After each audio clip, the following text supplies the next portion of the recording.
O que era ser um bom obreiro em 1931 é o que você vai ficar sabendo hoje com o estudo bíblico desta convenção. Para quem não me conhece, eu sou a Silvana do canal Diário Pentecostal, especialista em História e Teologia do Protestantismo no Brasil. Se você ainda não é inscrito, se inscreve no canal, deixe seu curtir e compartilhe com seus amigos para que mais gente conheça o canal.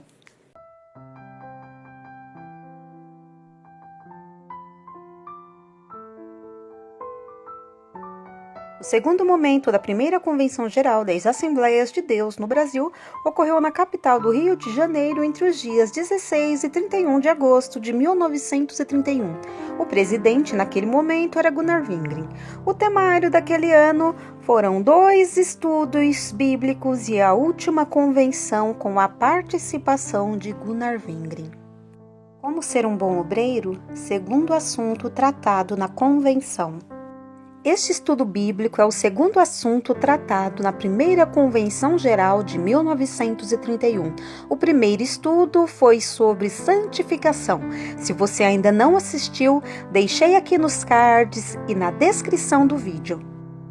O segundo assunto tratado na convenção foi como ser um bom obreiro. Diversos irmãos falaram sobre isto, todos unidos e concordes chegaram à conclusão de que, primeiramente, é necessário que a pessoa seja chamada pelo Espírito Santo para o ministério. Uma das opiniões foi que, se seguirmos a Jesus em tudo, ele nos fará pescadores de homens, que o bom obreiro não deve entrar em negócios alheios, que deve aplicar-se à oração e à meditação na palavra de Deus, pregarmos a palavra, usarmos tempo para orar, para que Deus faça nascer em nosso coração a mensagem que verdadeiramente nos quer dar. Devemos usar o mesmo tempo em oração e meditação que estamos na tribuna.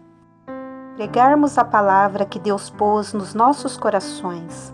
Uma outra opinião foi que o bom obreiro deve pregar Cristo crucificado e não atacar as igrejas, denominações e etc., pois isto só serve para afastar as almas de Jesus. As demais opiniões foram que o bom obreiro deve sentir a responsabilidade pelos pecadores. Enquanto a mensagem está só gerando em nós, sentimos dores, mas quando a transmitimos, ficamos alegres vendo o resultado, salvação de pecadores.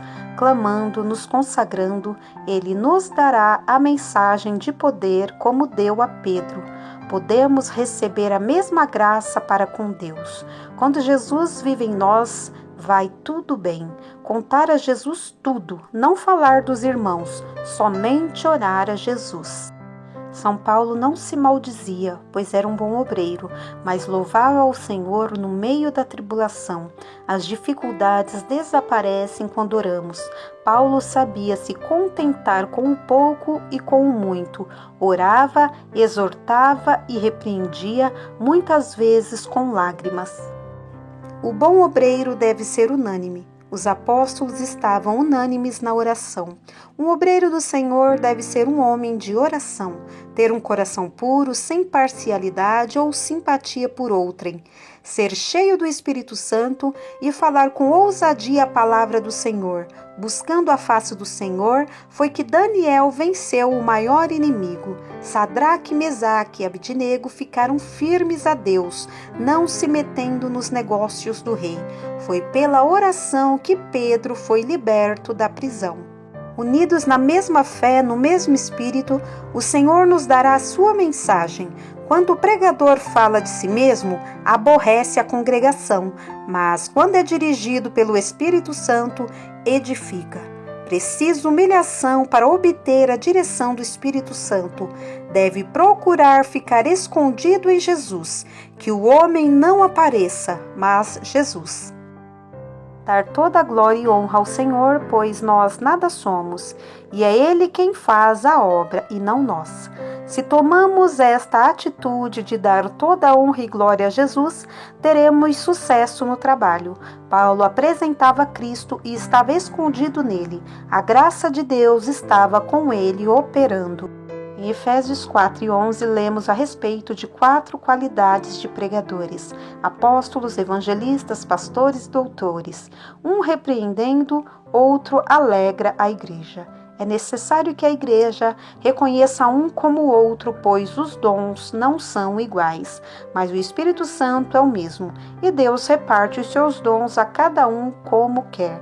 É necessário que os crentes recebam a palavra que Deus dá pelos seus servos.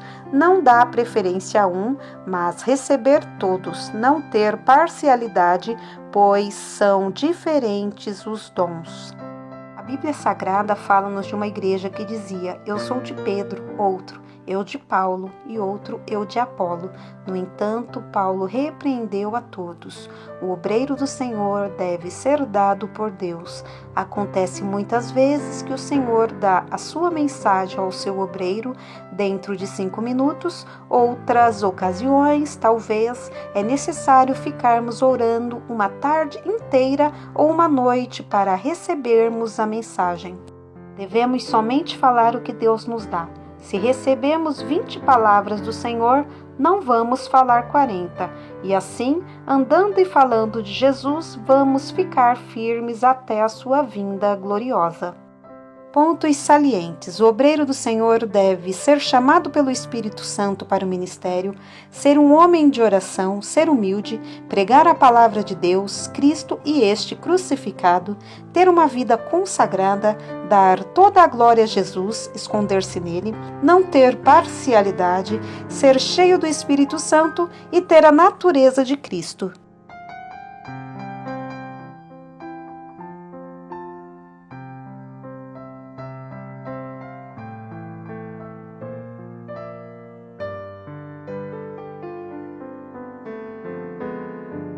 As opiniões que se seguiram foram que o bom obreiro deve aprender de Jesus, que ninguém deve tomar para si o direito de entrar no ministério, que devemos reconhecer que cada um tem o seu dom, cada um fique fiel na vocação em que foi chamado. Se é evangelista, não procure ser pastor.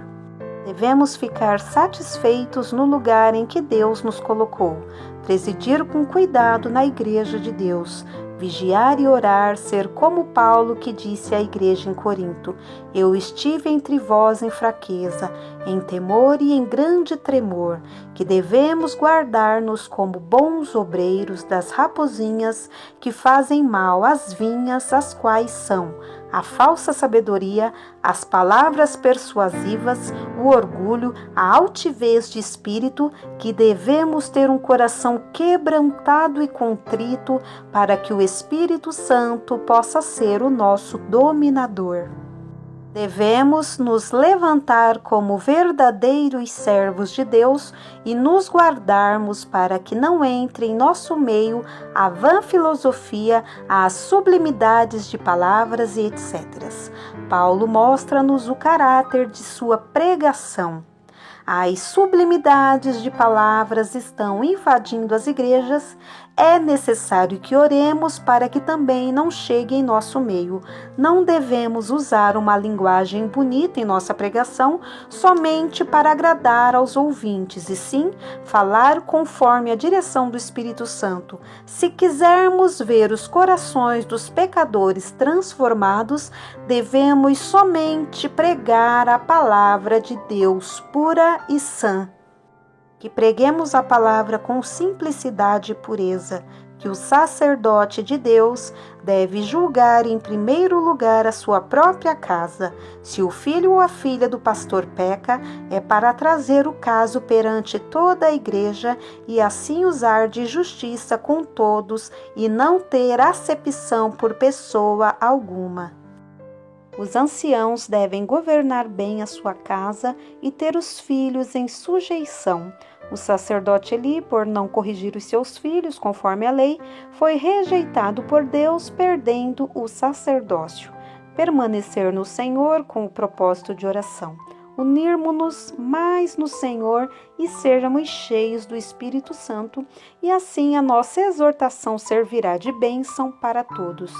Jesus é quem nos dá os pregos quando estamos na oração. Precisamos receber força para cravarmos os pregos nos corações dos pecadores. O martelo é a nossa vida santificada que fica atrás da mensagem. Se venço sobre mim mesmo, quando sozinho, terei vitórias sobre as multidões. E para possuirmos um martelo bem forte, uma vida de obediência e santidade. Aquele a quem Deus verdadeiramente chama para pregar a sua palavra, recebe força para, pelo Espírito Santo, converter os pecadores a Jesus. Os que o Senhor chama, também santifica. Se alguém toma para si mesmo esta honra, que é ministro do Senhor, Deus não o usa. O Senhor vai adiante dos seus, dando-lhes graça para compreenderem a sua vontade. É o Senhor quem nos prepara para sermos ministros. Foi Deus, pelo Espírito Santo, quem deu a São Paulo coragem para falar e pregar, pois ele havia sido constituído ministro pela vontade de Deus. O Espírito Santo nos faz zelosos. É o Senhor quem nos dirige a irmos a este ou aquele lugar. Quando é Jesus quem nos dirige a irmos a qualquer lugar, vai tudo bem, pois Ele já vai na nossa frente aplanando o caminho. O Senhor é quem dá-nos forças para trabalhar e, tomando tempo para orar, ficando aos pés do Senhor, que recebemos sua mensagem. Os salvos pelo Senhor permanecem fiéis até o fim. Os convencidos por pouco tempo ficam na congregação dos santos. O melhor seminário para o pregador é o de joelhos perante a face do Senhor. Ali, o Espírito Santo nos transmite os mais belos e poderosos sermões. Aleluia! São Pedro não foi formado por nenhum seminário. Se tivermos alguma coisa contra qualquer irmão, devemos nos reconciliar e perdoar para que possamos receber as bênçãos de Deus. Deus só chama para o seu ministério aquele a quem Ele pode usar. É necessário que o bom obreiro seja fiel. Deus requer fidelidade dos seus. Se temos uma vida consagrada, Deus poderá nos dirigir em tudo. Cristo em nós, esperança da glória. Um que trabalha na seara do Senhor nada mais é do que uma testemunha de Jesus. A renovação se recebe pela confiança. Precisamos, se queremos ser bons obreiros na seara do Mestre, de ser renovados diariamente, receber nova força, nova graça e mensagem. Enquanto o homem interior se renova de dia em dia, o homem exterior, o velho homem, a carne e suas concupiscências enfraquece. Aleluia! Para que o formalismo não entre nas igrejas, é necessário que sejamos dirigidos pelo Espírito Santo. Para que o culto seja abençoado, é de grande importância que entreguemos a direção do mesmo ao Espírito Santo, pois acontece que um dia este dirige de uma maneira e outro dia de outra. A verdade gloriosa é que quando o Espírito Santo dirige o culto e o pregador está escondido em Jesus, sempre há bênção. As chuvas de bênção caem um dia uma gota, outros dias chuvas torrenciais. Aleluia! Vamos nos lembrar para sempre, entregarmos a direção do culto ao Espírito Santo. Se estamos em consagração, não somos nós que dirigimos o culto, mas o Espírito Santo em nós. Devemos procurar aprender dos homens bíblicos como aproveitaram as ocasiões. Exemplos: São Pedro no dia de Pentecostes em casa de Cornélio, Jesus na fonte de Jacó, quando falou à mulher samaritana. Ter pregações não que moleste nos ouvintes e os canse, mas que os alegre e anime. Não sermos demasiados em nossas pregações, pois muitas vezes isto cansa os ouvintes e o culto fica frio, o pregador perdeu o controle. O culto sendo dirigido pelo Espírito Santo pode ser breve ou prolongado, o mesmo sucedendo com as pregações. Quando o pregador se estende muito em seu sermão, se isto é pelo Espírito Santo, não cansa os ouvintes, ao contrário, desperta-os. Que devemos, como bons obreiros, permanecer na doutrina dos apóstolos, que a língua estranha e o sinal do batismo no Espírito Santo não é para confundir com o dom de falar em línguas. O sinal pode desaparecer, mas o dom é permanente para quem o recebe, como Paulo diz: falam todos em línguas.